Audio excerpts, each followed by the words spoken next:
Cuba bayangkan, korang pergi event makan-makan dengan keluarga korang. Dengan awet korang ke, dengan kawan-kawan ke, dengan siapa-siapa sajalah. Segala makanan korang nak try. Murah pula makanannya. Daripada berat 70 kg terus shoot jadi 82 kg. Melantak tak ingat dunia. Tiba-tiba bila korang sampai kat rumah, korang mula mengeluarkan gas-gas yang korang enak. Tak lama selepas tu, korang merasakan kentut korang panas. Korang terpaksa tahan kentut tu. Korang tahu, kalau korang lepaskan, confirm mencicit. Mulalah korang nak cari tandas. Akan tetapi, mak korang dah ada dekat dalam tu. Dia pun alami benda yang sama dengan korang. Korang masih menunggu turn ni.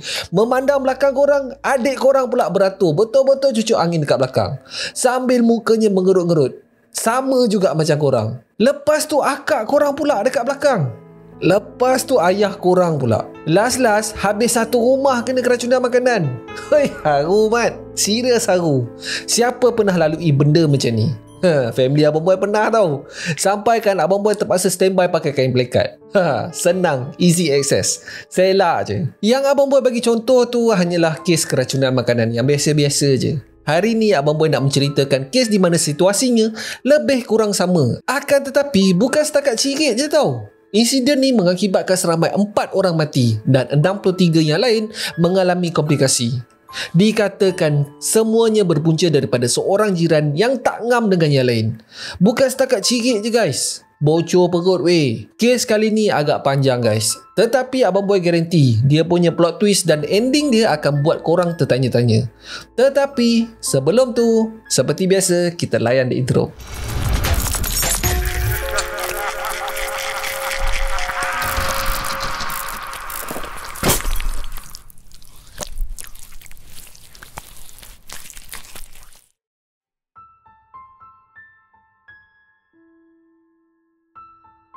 Assalamualaikum, nama aku Bang Boy dan welcome to channel Bang Boy TV, di mana Abang Boy akan mengupas kes-kes true crime, kisah misteri, seram dan pelik yang terjadi di serata dunia. Dan kalau korang berminat dengan benda-benda dark macam ni, korang berada di channel yang paling sesuai untuk orang-orang aneh dan eksotik macam Abang Boy ni. Di akhir video, kalau korang suka dengan konten ni, Abang Boy sangat-sangatlah appreciate kalau korang boleh belanja Abang Boy satu like, dan mungkin juga korang boleh consider untuk subscribe dan tekan bell notification button tu supaya tak terlepas video Abang Boy yang akan datang. Kes hari ni kita ke negara matahari terbit, iaitu Jepun. Secara spesifiknya, sebuah pekan kecil yang bernama Sonobe di wilayah Wakayama. Lebih kurang 400 km selatan daripada pusat bandar Jepun. Ini adalah pekan kecil yang dahulunya adalah sebuah perkampungan nelayan. Rata-rata penduduk kat sini dikatakan rapat jugalah. Semua orang kenal each other. Setiap tahun, pekan ni akan menganjurkan satu festival menyambut musim panas pada bulan Julai. Ada food stall, ada permainan, ada macam-macam lah. Semua ni dianjurkan oleh penduduk pekan Sonobe tu sendiri tau. Dorang lah yang organise penjualan kupon sehinggalah menjadi host untuk pertunjukan kecil dekat dalam festival tu. Benda ni sedikit sebanyak dapat menarik minat pelancong luar dan penduduk di situ dapat menjandakan pendapatan sampingan mereka. Festival ni dipanggil Oto Matsuri. Setiap negeri dekat Jepun ada nama lain untuk festival ni. Tetapi yang specialnya di daerah Wakayama ni adalah event naga berapi. Seramai lebih 2,000 orang akan berarak menuruni bukit sambil memegang unggun api. So dia punya flow tu nampak macam ular berapi ataupun naga berapi menuruni bukit. Memang lawa geng. Pada 25 Julai 1998 adalah hari pertama festival ni berlangsung. Ada takoyaki, ada Japanese hot pot, ada juga hidangan Japanese curry. Pada lebih kurang pukul 6 petang, lantern lampu telah dinyalakan. Tak lama selepas tu, ada something yang pelik terjadi. Pada pukul 6.05, kelihatan beberapa pengunjung termuntah di tepi jalan. Bukan seorang dua guys, berpuluh orang. Serta-merta setiap stall stop menjual makanan mereka kepada pengunjung. Akan tetapi segalanya dah terlambat. Beberapa pengunjung telah rebah di jalan raya dan tak sedarkan diri. Ada yang mengelupur macam kena sawan guys. Masing-masing panik. Semua tak tahu nak buat apa. Pada mulanya, sesiapa yang mengalami simptom muntah-muntah tu akan dibawa ke klinik berdekatan yang terletak tak sampai 100 meter daripada kawasan pesta. Akan tetapi disebabkan hanya ada seorang doktor je yang bertugas pada waktu tu, yang datang pula berpuluh orang, Hoi, memang kelang kabut member. Tak sampai sejam selepas tu, simptom pesakit menjadi lebih parah. Ada yang pingsan, ada yang mengalami sawan dan ada seorang kanak-kanak mengalami bengkak-bengkak di seluruh badan, terutamanya di bahagian muka.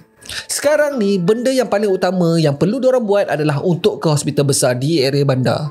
Walaupun ambulan telah dihubungi, kaki tangan ambulan menghadapi masalah untuk mengejarkan ke semua pesakit dalam satu masa, disebabkan kelengkapan dan ambulan yang tak mencukupi. Dah jadi satu hal pula, ambulan berulang alik daripada tempat kejadian ke hospital besar. Mujurlah hospital paling dekat adalah dalam jarak 15 minit je daripada tapak festival. Ada juga yang drive ke hospital disebabkan terlalu lama menunggu turn untuk naik ambulan. Setakat ni, seramai 60 orang telah dimasukkan ke ward pada malam tu. Pada pukul 8.30 malam, pihak berkuasa telah memulakan aktiviti siasatan di kawasan kejadian. Pada masa ni, tapak pesta memang kosong guys. Event cancel terus.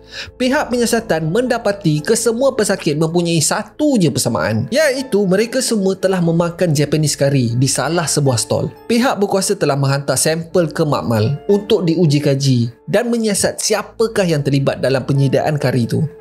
Pada pukul 12 malam, satu press conference telah diadakan dan menurut siasatan awal, pihak berkuasa mengasyaki bahawa ini hanyalah kes keracunan makanan secara beramai-ramai. Sebab beberapa bulan sebelum tu, penyakit E. coli telah merebak dan sekiranya apa yang terjadi di Pekan Senobe ini adalah kes E. coli, ini adalah kes jangkitan terburuk yang pernah terjadi dalam sejarah Jepun. Seramai 67 orang telah didapati memakan kari yang tercemar tu dan kesemua yang terlibat ni mengalami simptom yang teruk, termasuklah yang beli dan tapau makan balik ke rumah. Pada pukul 3.03 pagi, kari beracun tu telah meragut korbannya yang pertama. Seorang warga emas yang berumur 64 tahun, Takatoshi Taninaka, ditemui terbaring di sofa sambil memegang dadanya oleh isteri. Takatoshi adalah Presiden Jawatan Kuasa Penduduk dan dia juga adalah organizer untuk festival Oto Matsuri ni. Walaupun sempat dikejarkan ke hospital, Takatoshi menghembuskan nafasnya yang terakhir di hospital pada pukul 3.30 pagi. Ada benda pelik yang memeningkan para doktor. Sekiranya pesakit tu mendapat rawatan awal untuk kes-kes keracunan makanan, biasanya mereka berpeluang cerah untuk hidup. Akan tetapi dalam kes Takatoshi ni, daripada masa dia mengalami simptom dan masa dia dikejar ke hospital, jarak dia terlalu singkat guys. Sepatutnya setelah menerima rawatan seperti IV drip dan sebagainya, dia sepatutnya mempunyai peluang untuk hidup. Dan ramai pesakit mengalami simptom seawal 5 minit selepas makan. So doktor dah syak, apa yang terjadi ni mungkin bukan kes keracunan yang biasa-biasa. Pada pukul 6.30 pagi, mereka telah mendapat jawapan yang dicari. Ujian mendapati terdapat kesan racun cyanide di dalam kari berkenaan. Ujian juga mendapati terdapat kesan kemikal yang sama dalam muntah dan najis para pesakit. Disebabkan ini, pihak berkuasa tidak lagi memandang kes ni sebagai kes keracunan makanan.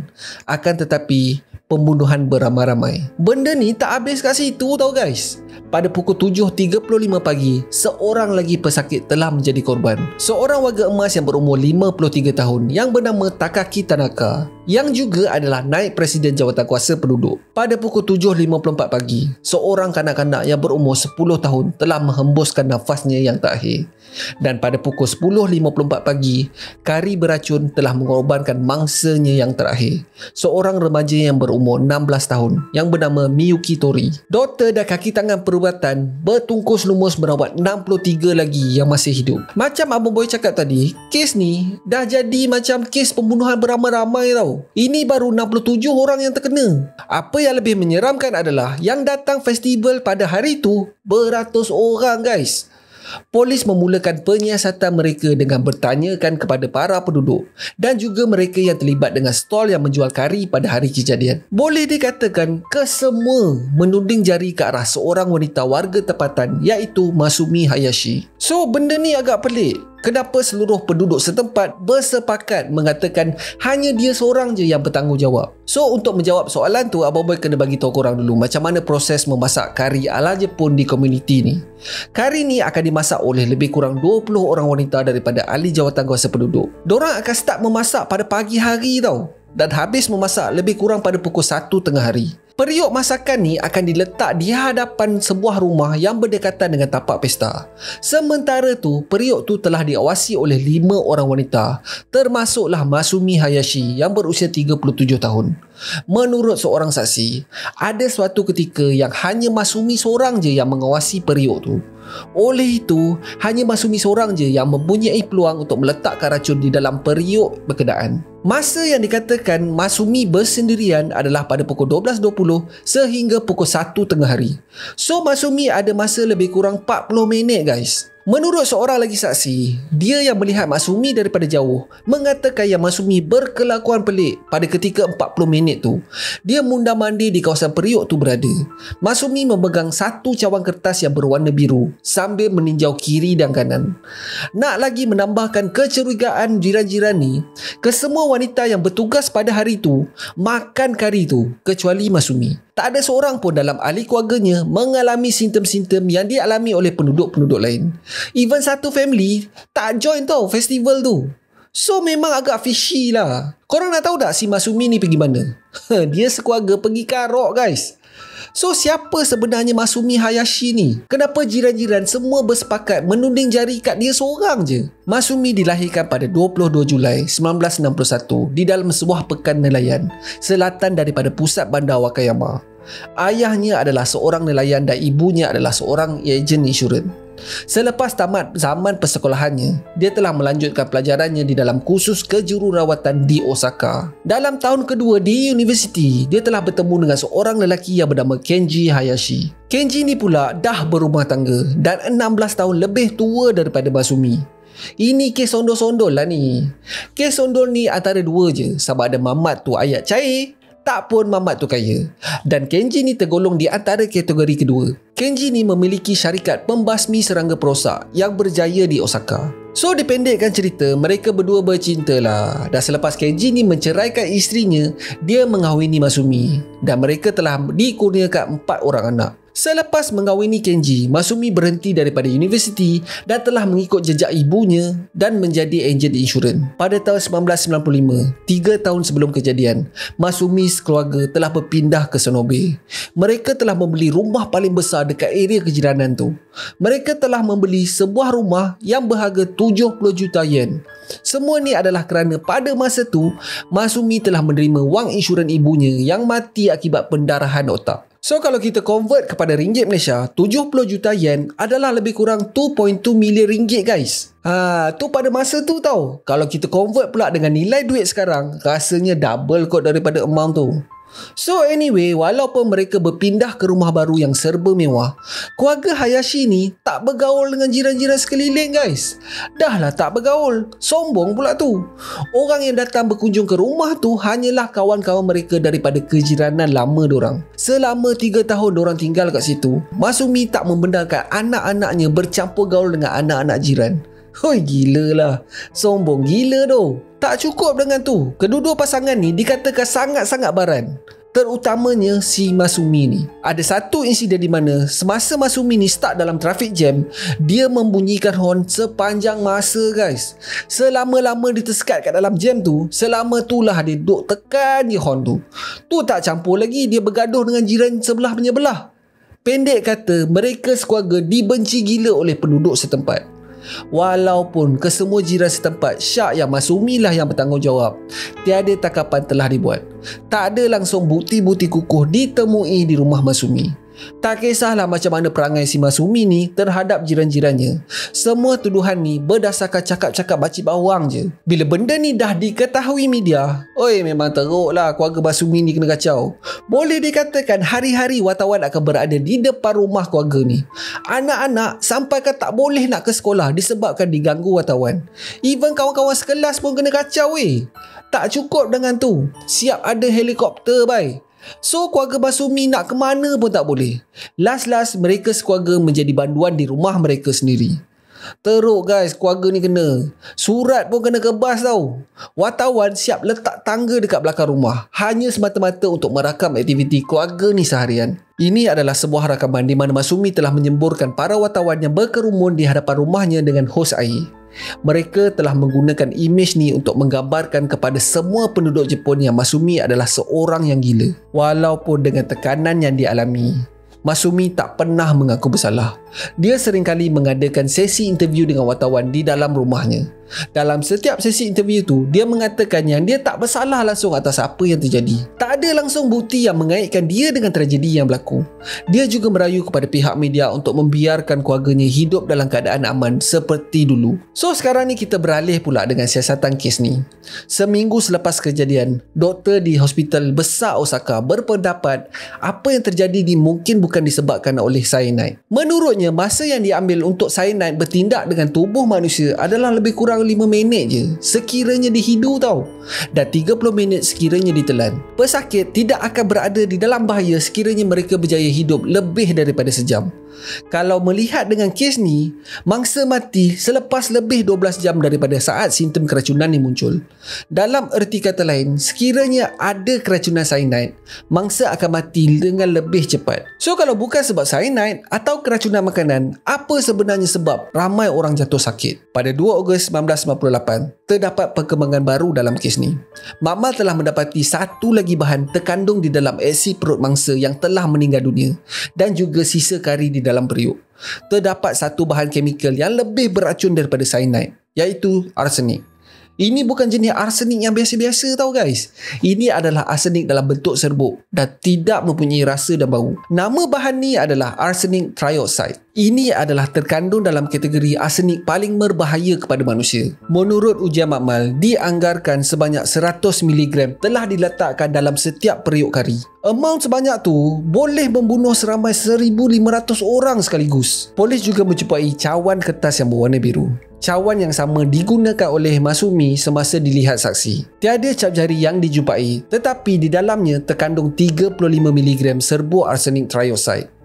Benda ni tak habis kat situ tau guys. Disebabkan kes ni menjadi sensasi pada ketika itu, muncullah beberapa copycat di sekitar Jepun. Ramai gila kot yang cuba meniru apa yang berlaku pada Pekan Shinobi. Terdapat 30 kes keracunan dicatat di sekitar Jepun pada ketika itu. Benda ni random gila kot. Tak ada motif dan tak ada sebab. Seorang lelaki yang berumur 58 tahun mati selepas meminum air teh yang dibelinya daripada sebuah pasar raya. Satu lubang kecil ditemui di bawah tin minuman tu. Besar kemungkinan yang pelaku telah menyuntik arsenik di dalam tin minuman tu dan telah meletakkan pita pelekat. Dia kemudiannya telah meletakkan kembali minuman tu di atas rak. Pada hari yang sama, seorang pemandu teksi telah dikejarkan ke hospital selepas meminum air tin yang dijumpai berhampiran dengan vending machine. 160 km daripada Tokyo, di bandar Nagata, 10 rakan sekerja telah dikejarkan ke hospital setelah meminum air daripada water dispenser yang telah diracun. Tetapi kali ni lain sikit guys. Dekat dalam air tu, mereka mendapati terkandungnya bahan sodium azide. Racun ni selalunya digunakan dalam bidang pertanian.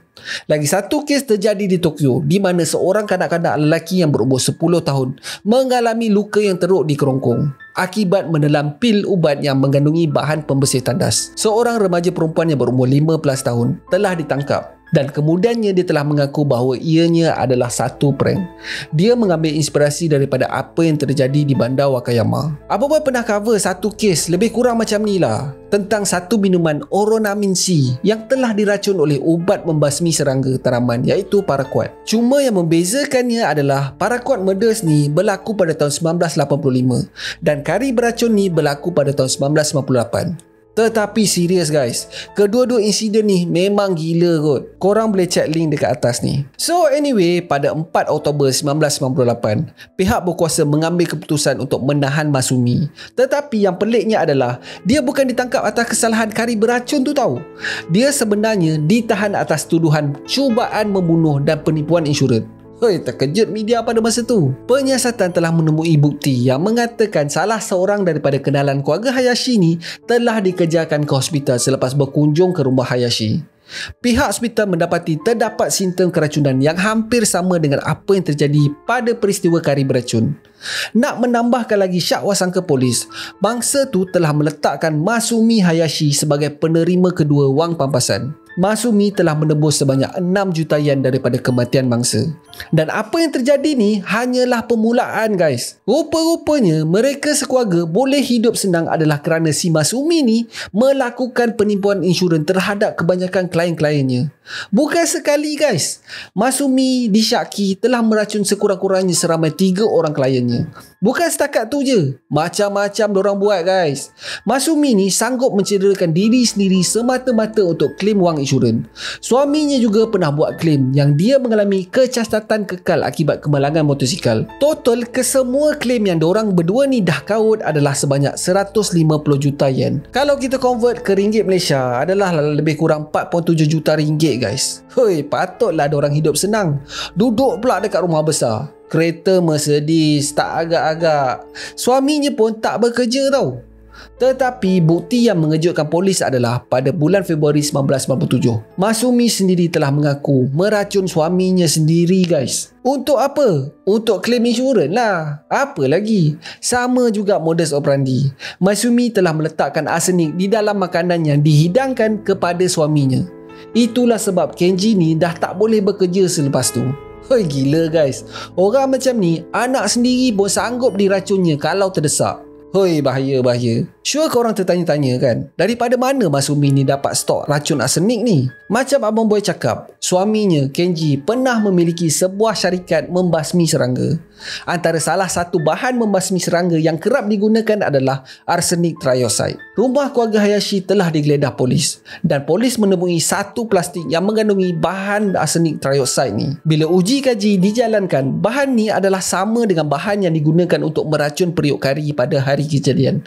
Begitu jugalah dengan mangsa-mangsa kes penipuan insurans Masumi. Masumi berdepan dengan 7 pertuduhan penipuan insurans dan beberapa hari selepas tu, satu lagi pertuduhan telah ditambah atas kes kari beracun. Segala yang korang dah dengar Abang Boy cakap tadi tu sebenarnya tak cukup gila lagi guys. Semasa perbicaraan, tiket telah dijual kepada rakyat umum tau. Seramai 10,000 orang cuba untuk mendapatkan tiket semata-mata untuk menghadiri sesi perbicaraan Masumi. Mahkamah Wakayama terpaksa renovate ruang perbicaraan tu daripada 50 tempat duduk kepada 80 tempat duduk. Rata-rata yang hadir pada hari tu adalah wartawan media. Hei, dah macam konsert tau. Perbicaraan bermula pada bulan Mei 1999. Masumi telah mengaku bersalah atas penipuan insurans. Akan tetapi, tak mengaku bersalah atas insiden kari beracun. Pendakwa raya telah membentangkan sebanyak 17,000 bahan bukti ke atas Masumi. Tapi kan, tak ada satu pun bahan bukti ni mengaitkan Masumi dengan insiden kari beracun secara langsung. Semua yang dibentangkan adalah bukti keadaan ataupun circumstantial evidence. Menurut peguam bela yang mewakili Masumi, kesan arsenik yang ditemui di rambut Masumi berkemungkinan adalah daripada wap yang keluar daripada kari yang dimasak tu. Dan bahan arsenik yang dijumpa dekat rumahnya memang sama dengan racun di dalam periuk tu. Disebabkan kesemua sumber arsenik di Jepun hanya datang daripada satu kilang je yang bertempat di China. Kalau mengikut kata saksi pula, ada beberapa saksi mengatakan terlihat seorang wanita yang bertubuh kurus dan berambut panjang. Pelaku juga mengenakan baju yang berwarna lain daripada Masumi pada hari kejadian. Walaupun macam tu, pihak penyiasatan telah cuba untuk melakonkan semula apa yang terjadi pada hari kejadian menurut kesemua saksi. Mereka merumuskan tak ada orang lain selain daripada Masumi yang mempunyai peluang untuk meletakkan racun ke dalam periuk kari itu pada hari kejadian.